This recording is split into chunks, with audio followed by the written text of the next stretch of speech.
In today's video, we're going to be breaking down the brand new season policies and go over what direction I want to take my account for the season. So stick around because you guys are going to be in for a 2-for-1 special.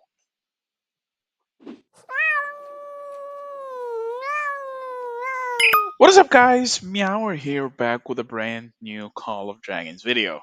So, we got some new policies to discuss, and we also want to give you guys an update on what direction I want to take my account. So, before we start breaking down the brand new season policies, because there are a few quite interesting ones that have been added for the season, be sure to drop the like, don't forget to subscribe, and let's dive in. So, starting off with the brand new season policies, we've pretty much gotten the same start as every single season, which is, of course, chain command and spread the word. One of them gives faster CP recovery, and the other gives more prestige gain. It's pretty much a no brainer. In the first few minutes of the season, you should do whatever is possible to max spread the word as fast as possible. Even gem it. I highly recommend you even gem it. Like, you want this as fast as possible because it's gonna start paying off for itself in less than 10 minutes of you maxing it, because you're just going to be consistently farming darklings, you're going to be doing forts, you're going to be doing whatever, and afterwards, after your initial CP push, you max chain of command as fast as possible. And then the rest is pretty straightforward depending on how you want to go. Military expansion is the very standard Legion expansion capacity, medical supplies for daily elixir production, which is up to 35k, and of course the daily resource healing amounts up to 200k. Now, we got ourselves two new policies. One of them is opportunist. Opportunist, I'm pretty sure it's a bait. I would never recommend this, and it reads as follows: grants 50% of the enemy's gathered resources upon defeating a legion holding gathered resources, and there is a cap on this of up to 15 million resources for the entire season. I have no idea why would you ever take this. Like, if it didn't have a cap, I can see it being somewhat decent. If you start invading other zones and you find yourself a pretty pesky farm killer, then I highly recommend it. But 15 million is nothing in the grand scheme of things. You can gather this in less than a day, so there's really no point of getting this whatsoever. Easy Does It, on the other hand, in my opinion, is probably one of the best policies we've had in such a long time, and it's honestly become my favorite policies from the entire tree, other than, of course, the pet warrens. So reads as follows: it reduces the resource gather speed by 20%. Now, do note 20% is roughly 10 minutes, so don't be spooked by the numbers. It's just around 10 minutes, give or take. So that's nothing. However, you gain an extra 15% more resources. So if you are gathering from a node that has a million, you're getting an extra 150k for the same duration, and you're pretty much just paying for itself consistently. I mean, look at this. I'm just getting so much resources from every single node I'm farming in, just because I have the 15% from my seasonal talents and the extra 15% from my seasonal policies, plus the extra 5% from my work rhinos, since I am the Wilderberg faction.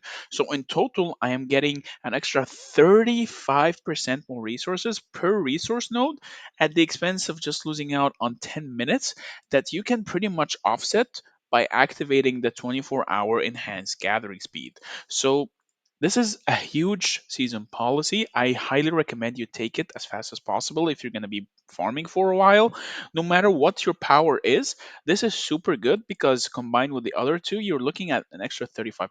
So that's pretty huge, especially if you want to start stocking up on mana before any fights get started. Next up, the very standard resource healing, upwards of 10%. Now, do note, resource healing this season, we ran some maths and everything. It has been nerfed by a total of 10% more expensive compared to the previous seasons. It's pretty, I'm not sure really why. I don't get the point of that, but it is what it is. Wellspring of Vigor, up an extra maximum mana of 50, stamina, I mean, of 50, so that's pretty cool. Counter infantry, counter cavalry, counter marksman, and counter magic are four new ones. They are a different mechanic than the usual, so instead of you upgrading your own troop, you deal more damage to a troop type. So it's a no-brainer that I'm probably gonna that I'm took the damage to infantry because, well, infantry are the hardest troops to kill, and they are also the troops that decide how the war is going to go. So killing infantry faster allows your infantry to live for longer. Counter cavalry is pretty okay. However, cavalry are much easier to kill than infantry are. Of course, counter marksman and counter magic. I hate mage players, so of course I'm going to be taking counter magic. However, it's up to you depending on how you see yourself fighting and who you're fighting. It will depend on if you're going to be taking counter marksmen or counter mages. Next up, Buried Bones. They did a little change to the ossuary. The ossuary now starts up with 30% instead of last season's 20%, and the Buried Bones gives you now upwards of 20% instead of 30% like previous season. You get an extra pet warrant, and Make Way is still in the game for some reason. This policy is so disgusting to deal with when you are pushing, because in theory, there is no way to block people from reinforcing, whether if it's going to be a bastion or a pass or reinforcing each other. It is such an annoying and honestly unhealthy talent to deal with in the game, and I really hope it's looked at once again and just completely removed. Like this is way too overpowered in the right situations. I don't think it should be in the game, but that's just my opinion on the matter. Next up, we got, of course, the Apothecary upgrade that gives you an increased elixir capacity. So, if you are unaware what elixir capacity it is the number that is on the top right. That is how much elixir you can hold at any given time. Of course, we're going to be going for elixir production just so we can heal an overall increased amount over the duration of the day versus, just holding more elixir overall. Oh yeah, elixir healing is the same as previous season, so for once it hasn't been nerfed. Only thing that's been nerfed for some reason is the resource healing. Of course, medical administration is the stockpile days. I don't like the idea of stockpiling days. I would much rather have the increased daily resource healing. Overall, it is just so much better and it pays for itself so much faster. Military expansion 2, of course, is the very standard extra 15%, and administrative excellence gives you, I think, I want to say it gives you a total of 3 warrants, but correct me if I'm wrong. I'm just going to go off a limb and say it's an extra 3 warrants from this. Of course, the first one is 400k, and I assume by extension, the next one is going to be either a million or 800k. Now, benevolence, reprieve, or however you want to spell it, and diligence got a little change this season again. They no longer boost your marches. However, benevolence is pretty much the same: 50 million shaman hut capacity, 50,000 elixir production per day, minus 5% resource healing cost, and an increased prestige gain of plus 10%. Reprieve got a little interesting change.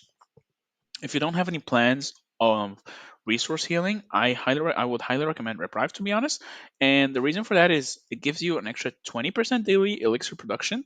It gives 10% resource healing cost, but the kicker and the interesting one for me is gonna be the elixir capacity limits. You gain an extra 100%. So you don't need to log in as frequent as you would be. Instead of extra every 8 hours, every 6 hours to fill up your entire capacity, it's going to take you 12 hours. So that's pretty interesting, and you can stock up further than normal, and you can pretty much just, if you go AFK for a little while, you can stock up way more than you usually would. So I'm really liking this. And of course, diligence gives the standard. It limits your hospital by up to 20 million troops. Of course, if you are not, if you are well over 250 million power, you shouldn't really be caring much about this limit. Um, it increases the amount of daily resource healing you can have by extra 5 million, a little extra more resource healing cost, and plus 50% stamina limit bonus. Now, I am still a bit on the fence of whether if I should go reprieve or diligence. If I go diligence, the only reason why I'll take it is going to be for the extra 50% stamina limit bonus.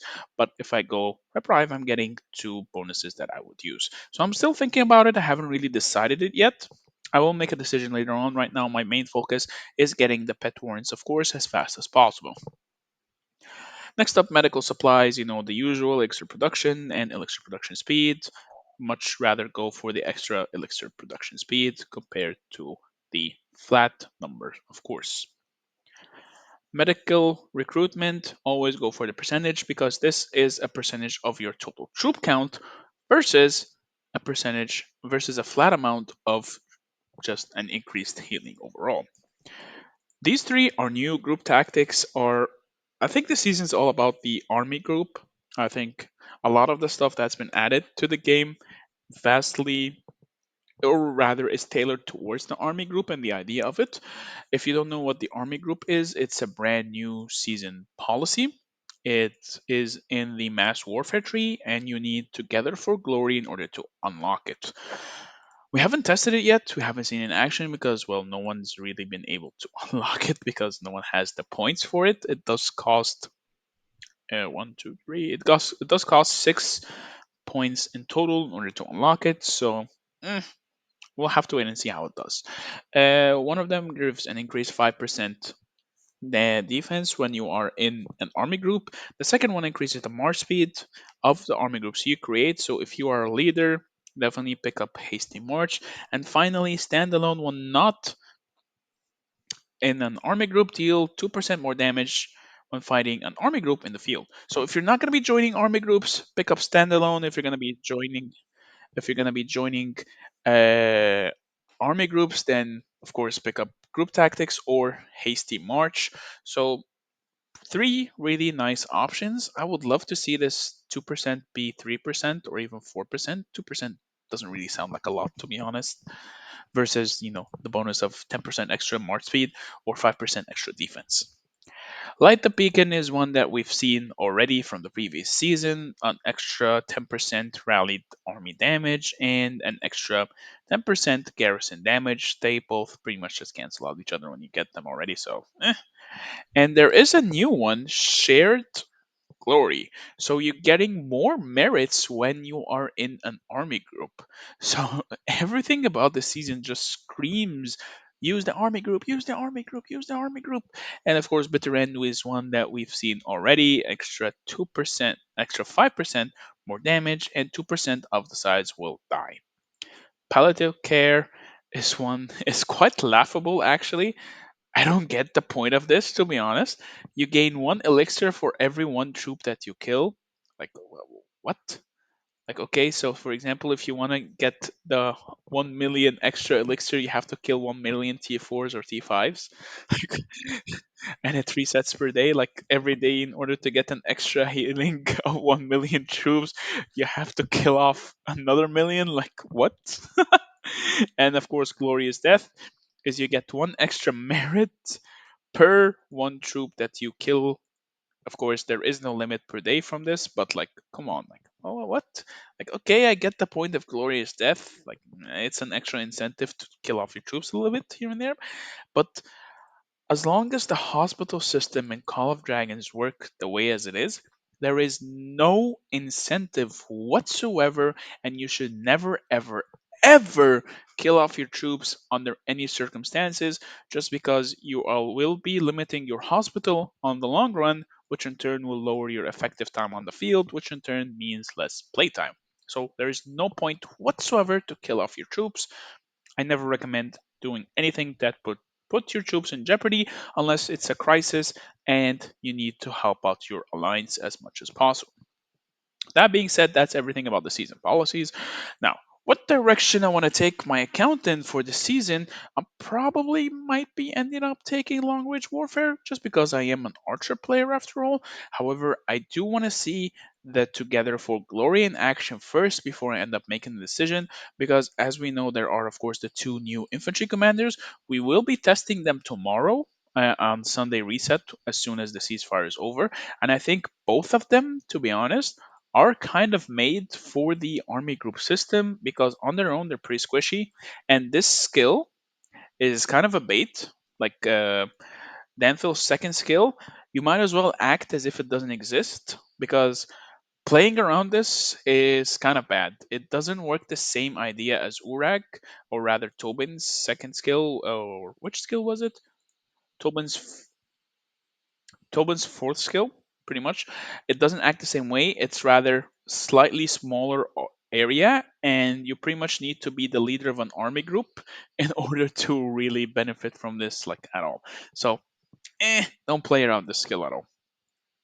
So everything about these two new heroes, Scream Army Group, we've already seen so many of the new season policies as well. Scream Army Group, like I'll have to wait and see. But for me, going forward, I'm probably gonna be focusing almost exclusively on infantry and archers. For the new artifact, I will get it. However, I'm still in debating whether if I should max it or not because I can't really justify maxing an artifact from the Forge of Light just to gain an extra 2.2k damage and an extra 13% damage dealt that will end up just benefiting Mogro if you slap this artifact on Danfil Mogro because you're never gonna have it activated for Danfil, so it will only be benefiting Mogro once he procs his rage skill. And that is pretty much it for today's video. I hope you liked this video. If you did, please be sure to drop a like. Don't forget to subscribe. If you have any questions or if you're confused by any direction you want to go with, just drop me a ping on Discord or right down in the comments down below. I would love to help you guys, of course. But and then that being said, thank you so much for watching. If you like content like this, please be sure to drop a like. Don't forget to subscribe. Join the Discord. The link is in the description. Have a wonderful day, and I will see you in the next video. Meow meow. If you enjoyed this video, click here to watch the next video. Oh, meow meow meow. Meow meow meow meow meow meow. Meow meow meow. Meow meow meow meow meow.